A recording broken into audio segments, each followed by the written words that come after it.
Spasiba. Okay. Now, there's so much to talk about here going on in Russia right now and in Europe and the world and so on. And most of the time in the West, we have very little information about you. All we really have is some literature, some history and some movies. And the movies are not very reliable.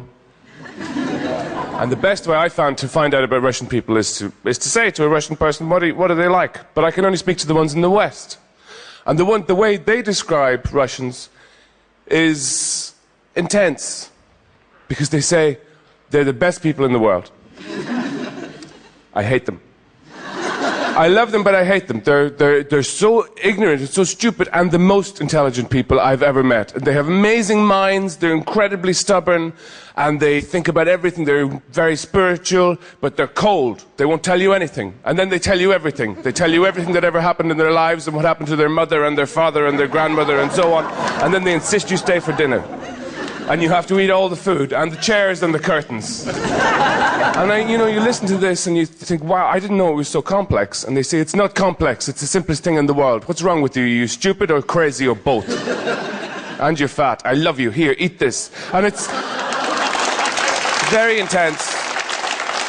But that's the case when you're here and you're talking to people, because they have this... It's like people know a secret. It's in their eyes. When they listen to you, if you speak, there's kind of fireworks in the eyes. Because where I'm from, everybody's very expressive and demonstrative. In Ireland, everybody goes, all the time, because it was never a powerful place. And so people made a big display when they speak. But here it's all in the eyes.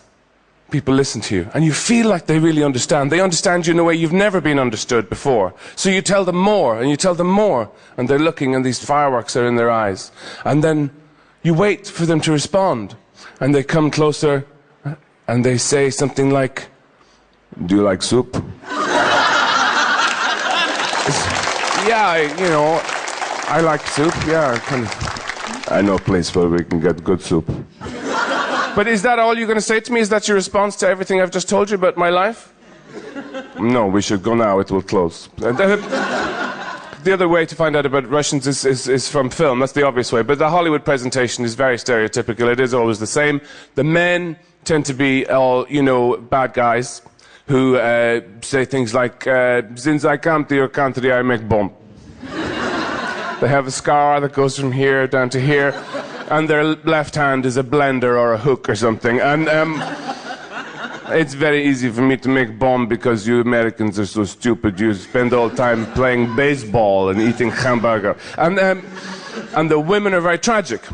The women, they look far away all the time and they say, I don't want to talk about it. It doesn't matter. Not anymore. Well, only to me. It's too late for everything. Don't touch me.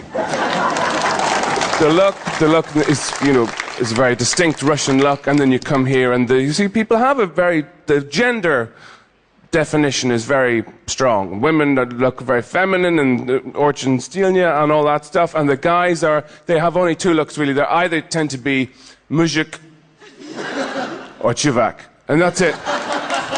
Now the chuvak is very easily recognizable type, with the kind of floppy and complicated clothes, saying yes now,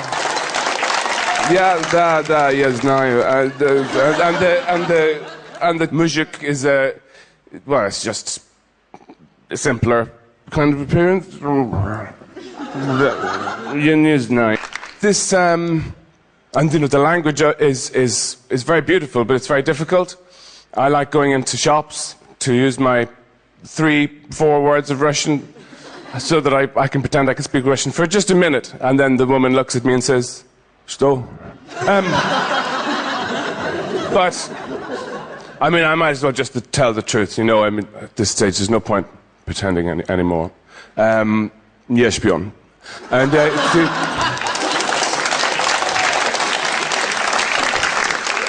Ty to śpią.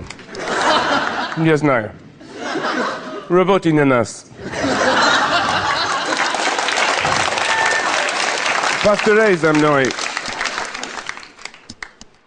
Ja nie wisiu Tolstowa i Czechova. Ja lubię Lady Gaga.